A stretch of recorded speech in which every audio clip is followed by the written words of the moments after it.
В общем, социальный опрос кетті. Ассалаумалейкум. Қандайсыздар? Ассалаумалейкум. Как у вас дела? Хотел вопрос задать кому-то из вас. Можно выиграть денежный приз, а? Не вопрос. Давайте вам задам, да, сперва? Кыргызша вы, орысша вы. Орысша да, кыргызша да, без разницы. Görülçü. Давай на русском, да, задам вопрос. Какой вопрос? Кто лучший друг кыргызу? Лучший друг кыргыза? Да. Кто? Лучший друг кыргыза это казах. Казах, да, Да, конкретно? конкретно казах. Очки снимите, байки, вот скажите мне глаза. Казах. Конкретно ма? Да, конечно. Акил холды, братан. Я казах.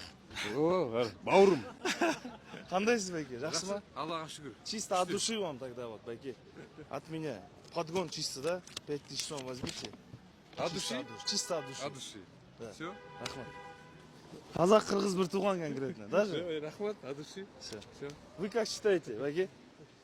Казах, конечно. Тоже, да? Почему? Ну, потому что мы туғанбыз да. Bir туғанбыз. Вы вообще, у вас друзья есть казахи, да? Да, у меня есть. Машалла. Именно. Вас тоже давай не обидим тогда. Все, спасибо. Да, вы из-за того, что вторым сказали 1000 сом, нормально же? Все да? нормально, конечно. Все, иншалла. Все, давайте, ассалаумалейкум. От души. Все, байке, жақсы. Осындай, короче, қырғыз қазақ бір туған жігіттер.